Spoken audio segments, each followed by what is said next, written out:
Revenge with Karen. The email hit her inbox like a punch during a massage, vicious, sudden, and utterly out of place.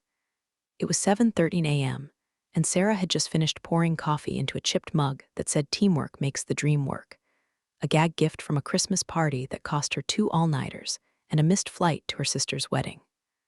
Outside the cabin, mist clung to the pines like breath on a mirror, and the world finally, mercifully, felt quiet. Came the subject line, important update regarding your role. Sarah didn't open it right away. Her hands froze, still cupping the warmth of the mug, as her gut rolled over like something rotten was turning in it. She wasn't paranoid. She knew Vyerk's systems had been circling the cost-cutting drain like a goldfish someone forgot to flush. But she'd made herself untouchable, or so she thought. When she tapped it open and read those words, your role has been eliminated. Severance is canceled. Enjoy the rest of your vacation. She didn't scream, didn't throw the mug, didn't rage text anyone. She just laughed, once. Sharp. Loud enough to make a squirrel dart across the deck railing like he owed somebody money. She stood barefoot on creaky pine boards, blinking at her phone while steam curled from her cup and thought, so this is how they do it. Day 3 of the first vacation I've taken in 14 years. Not even a call. Just corporate cowardice in Calibri font. Her thumb hovered over the screen. She took a photo of the email, not because she needed proof, it was all time-stamped, but because some twisted part of her wanted to frame it. Maybe hang it above her fireplace. A shrine to the moment she stopped giving a damn. She'd begged for this PTO, not asked, begged. After burning herself down to ash to salvage a failing product line they were too spineless to kill, finally pulled her own emergency brake.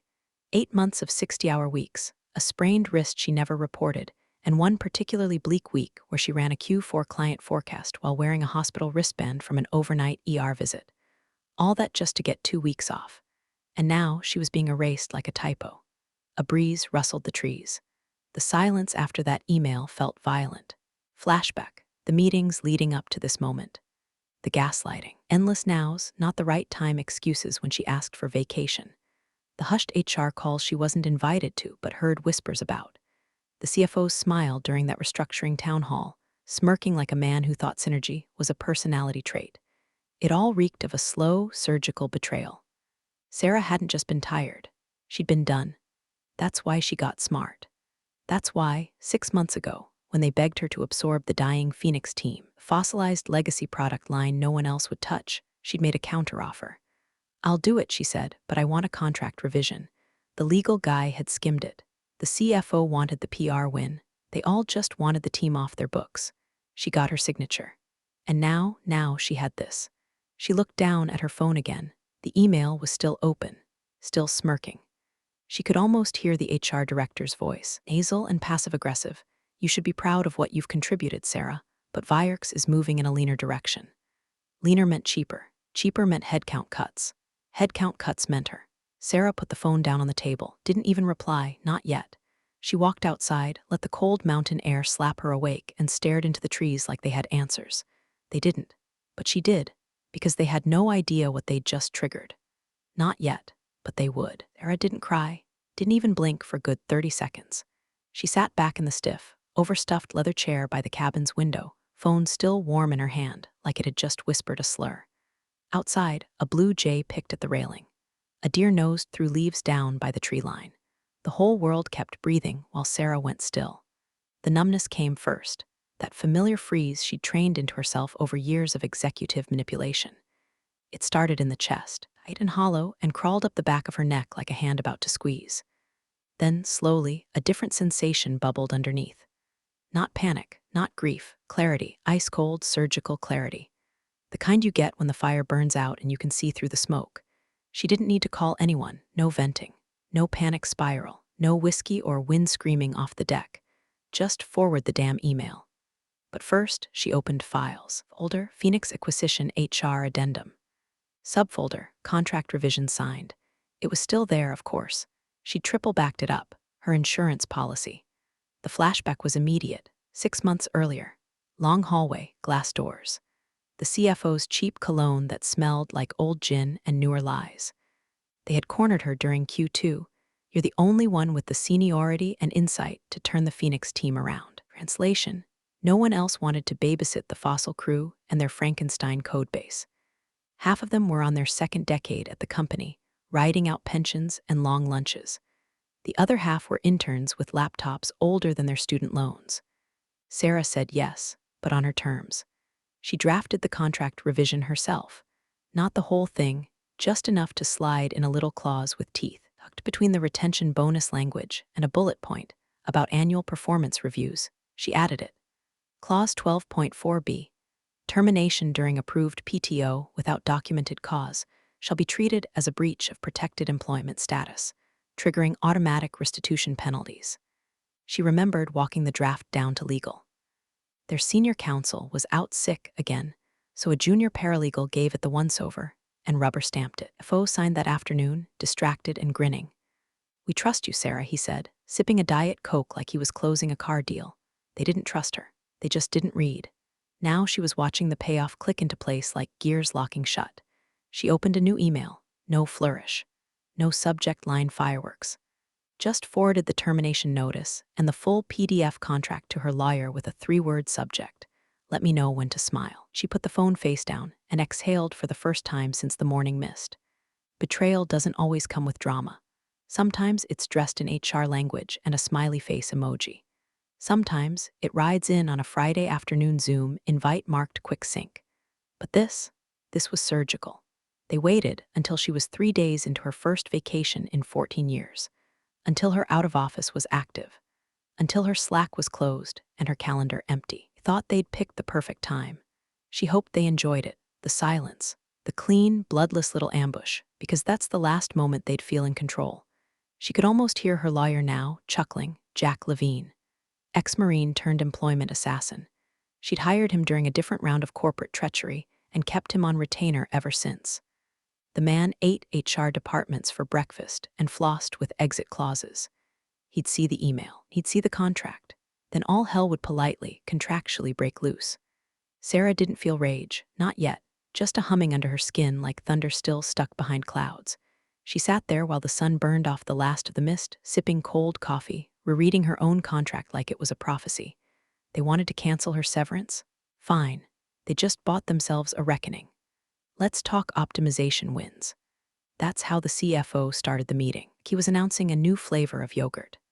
Bright and chipper, in a voice that had never seen an overtime sheet or a missed anniversary dinner.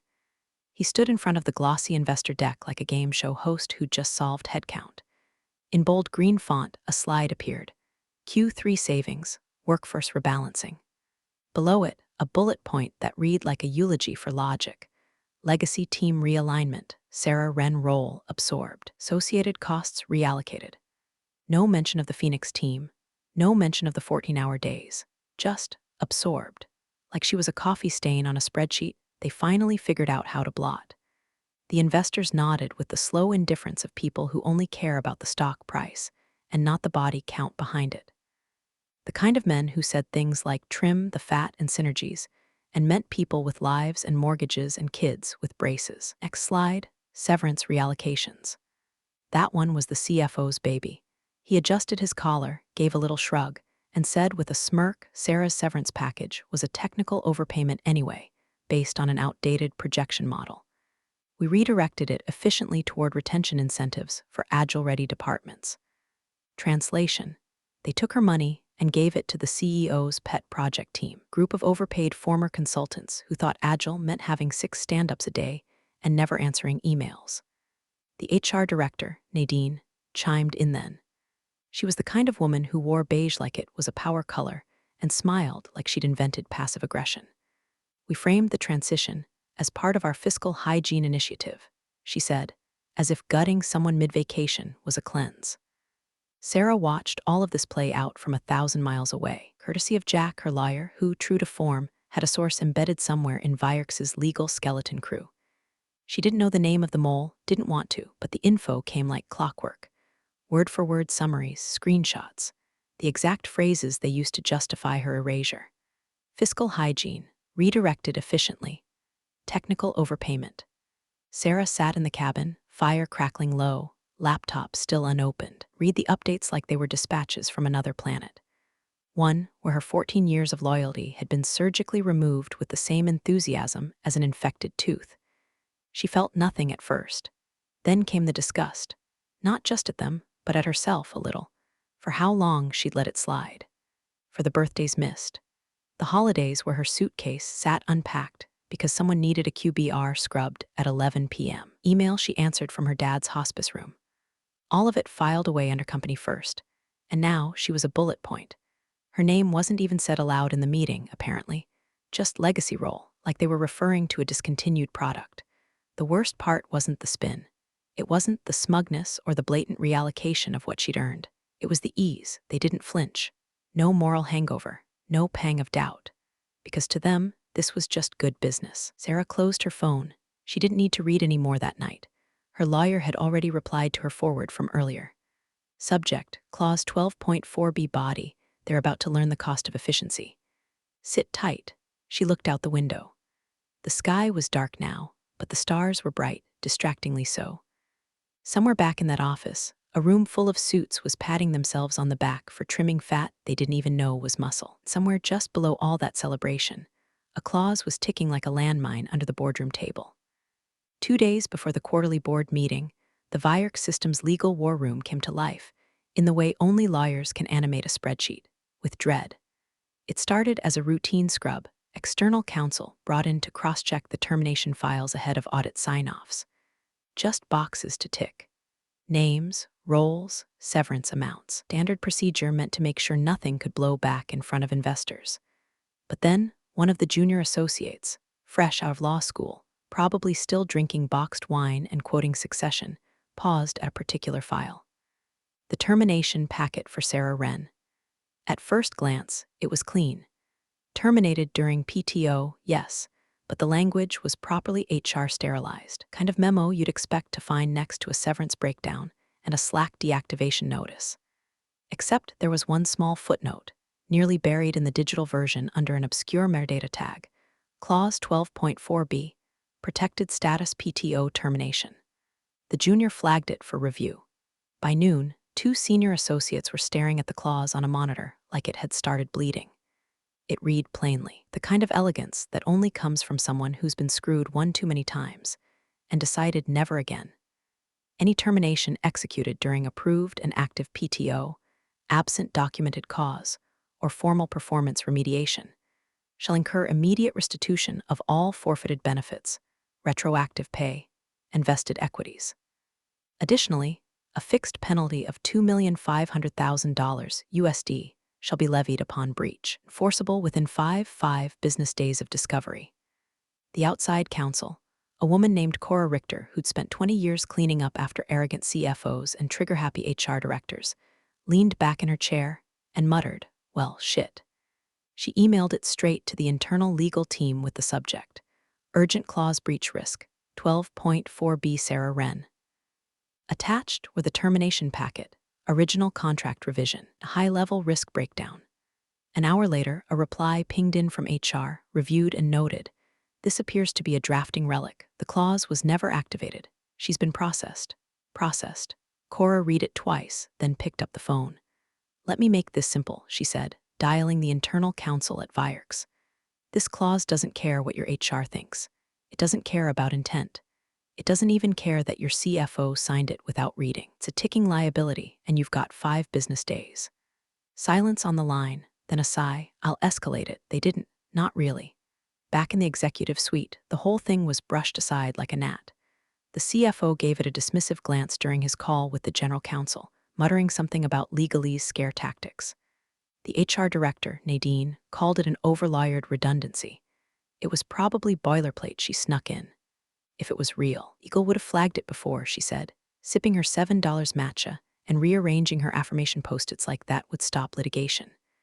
Nobody bothered to look at the timestamp. Nobody checked the signature page. Nobody asked why Sarah, of all people, had been so calm after the axe fell, and nobody read the clause aloud. Not yet, but the flare had been launched. It was hovering now, glowing red just above the roofline, visible to anyone who dared look up. First lawyer had spotted it.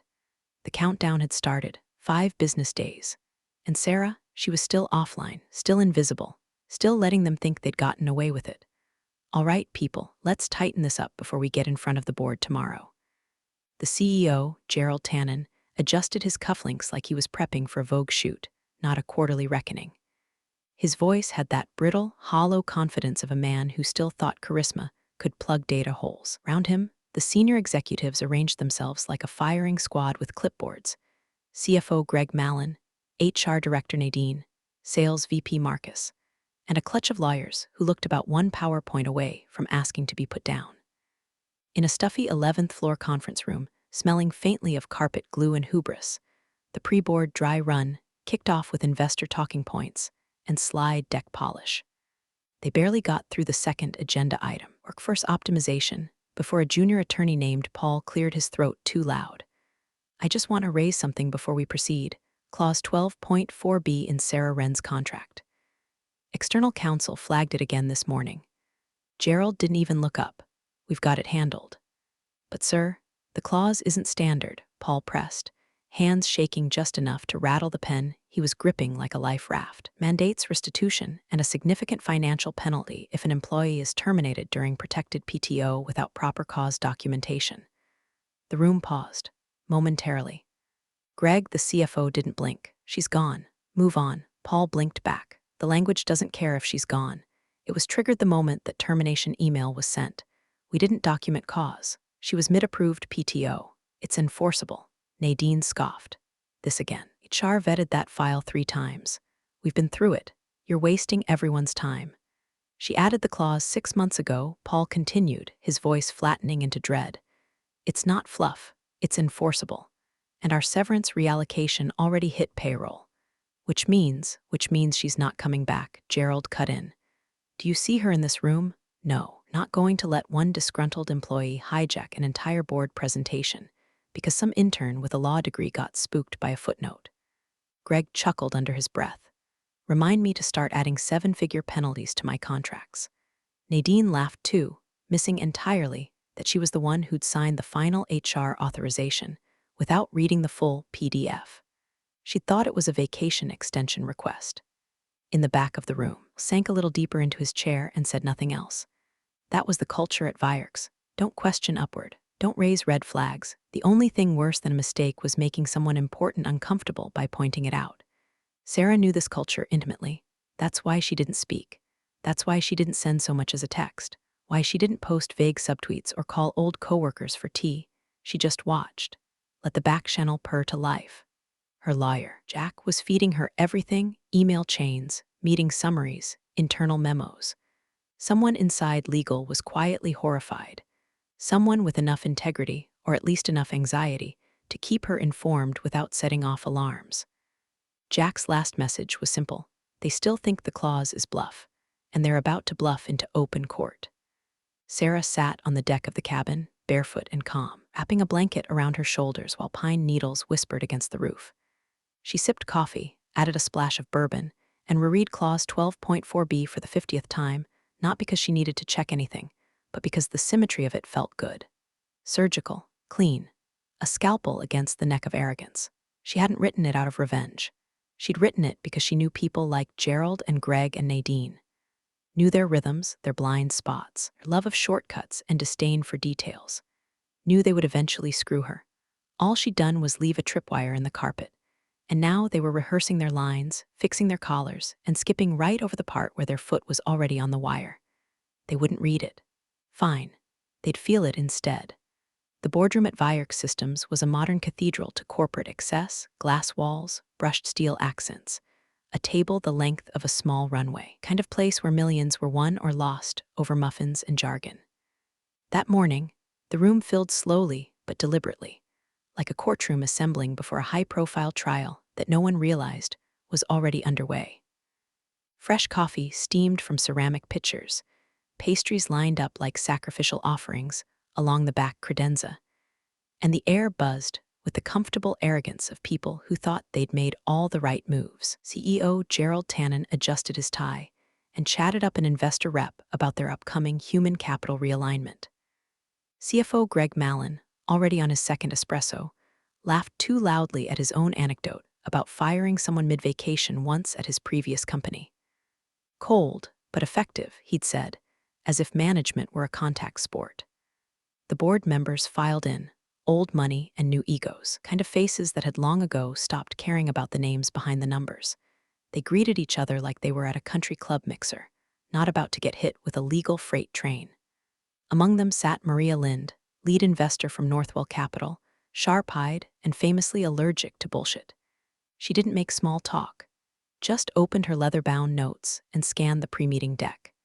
"Before we start," she said without looking up, "I'd like clarification on the line item referring to cost savings from Sarah Wren's removal." The room shifted, just slightly, like someone cracked a window and let in a draft. General Counsel Rob Delaney, gray suit, thin lips, not paid enough for what was about to happen, froze for half-second too long. He'd been handed the packet this morning by a visibly sweating junior associate who couldn't make eye contact. That should have been his first clue. "Certainly," he said, voice a shade too high. He opened the termination file with the reflex of someone defusing a bomb, flipping pages quickly until he found the contract addendum.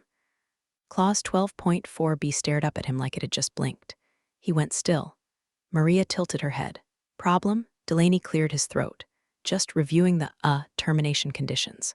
One moment." Gerald, noticing the delay, chuckled. "It's all handled, Rob. We vetted that weeks ago." Rob wasn't laughing. His eyes scanned the clause again, then the signature page, then the timestamp, and then the blood drained from his face. Maria noticed. "Counselor." Delaney closed the folder and laid both hands flat on the table. His mouth moved like he was picking words from a minefield. "There appears to be an active clause in Miss Wren's employment agreement that may have been triggered by the timing and method of her termination." "Meaning?" asked another board member. Tapping their pen, he swallowed. "Clause 12.4b. It classifies termination during protected PTO without documented cause as a breach of contract. The clause enforces mandatory reinstatement of full severance, benefits, and vested equities. Additionally, it applies a fixed penalty of $2.5 million, due within 5 business days of the breach." Silence fell like a dropped anvil. Only sound was the quiet hiss of the espresso machine in the corner. Maria leaned forward. "You're telling us that in an effort to save costs, this team has triggered a multi-million-dollar loss." Gerald opened his mouth, but Greg cut in with a nervous laugh. "This is overblown. That clause, if it even holds up, is buried in fine print. It's not enforceable." Delaney didn't blink. "It's on a signed revision. Dated, digitally logged, vetted through legal channels, albeit poorly. And flipped the page, signed by you, Greg." The CFO stared. "That's not no, I didn't, it's your signature." Maria folded her arms. Was this clause disclosed during the severance reallocation? Nadine in the corner shifted uncomfortably. "We assumed it was a boilerplate relic." "She never mentioned, she didn't have to," Delaney snapped, more emotion in his voice than anyone had ever heard from him. "She wrote it. She knew what you were going to do. And now it's active." Entire room sat frozen in an invisible wreck. They had poked something they didn't understand. Sarah Wren, legacy team lead, invisible woman, quietly removed mid-vacation to trim fat for Q3 optics. The cost-saving victory they all congratulated themselves over was now a grenade mid-detonation, and they were all sitting at ground zero. The room didn't just go quiet, it froze. Time itself seemed to hold its breath. Outside counsel, Cora Richter, stood at the head of the table, her glasses low on her nose, holding the termination file like it was a live grenade with the pin halfway out. The kind of lawyer who didn't waste words or wear perfume. Her voice, when she finally spoke, cut through the tension like a scalpel through silk. She didn't editorialize, didn't soften, just cleared her throat and read. Clause 12.4b. Termination during approved PTO without documented cause shall incur a severance penalty of $2.5 million and nullify cost-saving treatment. Mandatory restitution of all benefits, back pay, and vested shares within 5 business days. Her words landed like bricks. One by one. No spin. No jargon. Just a legal hammer swung square into the glass face of their optimism. Silence followed. Not polite silence. Not confused silence. Condemned silence. Then, in perfect sync, like choreography rehearsed in some karmic rehearsal space, every head in the boardroom turned toward CEO Gerald Tannen. The first to look was Maria Lind, her gaze sharp enough to leave a burn. Then 2 investor reps, followed by the head of audit, and finally even Greg, the CFO, slowly pivoted in his chair as if just realizing he wasn't at the top of the food chain. Gerald didn't speak, Couldn't. His jaw worked uselessly, lips parted slightly like he was mid-chew on a sentence that had turned to ash. Cora closed the folder with a snap. There is no ambiguity, she said. The clause is enforceable. It's been triggered. There's precedent for this language being upheld in similar wrongful termination cases. Greg finally found his voice. That can't be right. I mean, we never intended, she never objected. She didn't even reply to the email. Cora didn't blink. She didn't need to. The clause isn't about intent. It's about action. You terminated her. She was on protected PTO. No cause documentation. The trigger conditions are met. It's now an enforceable liability. Nadine looked ready to pass out, but HR vetted it. No, Cora said flatly. HR ignored it. There's a difference. Ria folded her hands slowly, like she was counting backward to avoid flipping the table. So let me get this straight. We optimized our workforce to impress investors, eliminated a role with protected status, reassigned that person's severance to retention bonuses, and now we owe her more than we saved? Cora nodded. And we have 5 business days to make payment before breach escalates. A sick, dry sound escaped from Gerald's throat.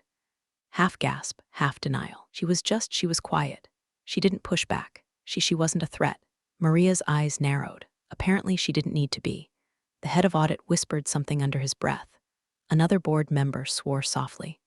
Cora stepped back, gathering the documents like a surgeon putting away her instruments. And just so we're all clear, this has already been delivered to our office in a pre-litigation packet. The moment this meeting ends, legally required to inform insurance. Greg paled. Wait, what, our retention policy? It won't cover this, she said. The clause was internal. This falls under self-inflicted liability. The quiet deepened into dread. Sarah hadn't returned, hadn't said a word, hadn't marched in with lawyers or gone nuclear on LinkedIn. She just waited, patient, surgical. And now, with nothing but one buried clause and impeccable timing, she'd gut-punched an entire executive team, triggered a loss event the size of a minor acquisition. Gerald slumped back in his seat, sweating into his tailored collar, mouth finally forming a sentence. How the hell did we not see this coming? No one answered, because they had. They just didn't read. The sound of ceramic shattering on tile echoed like a gunshot. Gerald's coffee mug hit the floor at a sharp angle, spraying half a venti latte across the white oak floorboards and the hem of his own slacks. He didn't notice, didn't even flinch, just stared, wide-eyed and pale, at the contract packet in front of him like it had whispered his own eulogy. No one moved, even the assistant who usually swooped in to clean up messes, the same one who brought Gerald his overpriced artisan blend every morning, stood frozen in the doorway, not daring to breathe. Because in that moment, the coffee wasn't the only thing that had spilled. Authority had too: confidence. The whole illusion. CFO Greg Mallon leaned forward, face flushed, voice dry and shaky. It's got to be a drafting error, a miscommunication. That clause, it must have been left in by mistake. He reached for the folder, flipping to the last page like a drowning man clawing at a life preserver. But there it was, black ink, perfect signature. His, right next to Sarah Wren's, dated, time-stamped, digitally logged with the same verification the company used for onboarding C-suite hires. I started, then just let the word hang there hollow. It's not a drafting error, Cora said, arms crossed now. It's a trap. One she laid 6 months ago and waited for you to step into. And you did, blindfolded. One of the older board members, a man who usually fell asleep during earnings breakdowns and cared more about his tea time than termination protocol, finally muttered something that cut through the tension like a dagger, dipped in common sense, triggered a loss event for nothing. No one argued, because there it was, the reality laid bare. They hadn't saved money, they hadn't cleaned house, they hadn't made a smart fiscal move. They just yanked a thread from a sweater they didn't know was holding the whole damn thing together, and now it was unraveling in real time. Investor rep Maria Lind stood slowly, the lines around her mouth deepening with fury. That breach alone might tank the retention pool. You understand that, right? If we don't restore what she's owed and pay out the clause penalty, it will trigger internal audit flags across all departments. Her voice was ice over steel. And if we delay, our liability insurer will declare it a preventable breach. That'll void coverage. We'll have to explain to our own talent why we raided the retention bonus to fund your HR fumble. Greg shook his head like a man trying to wake up from a nightmare. Wasn't even a core team lead anymore. Phoenix was legacy. Sunsetting. She'd gone quiet, she went quiet, Maria snapped because she already knew. You gave her motive, time, and a pen, and she used all three better than your entire legal department. Gerald finally spoke, though it sounded like he'd swallowed broken glass. Can we settle? Quietly. Cora didn't answer. She just reached into her briefcase and pulled out a manila envelope.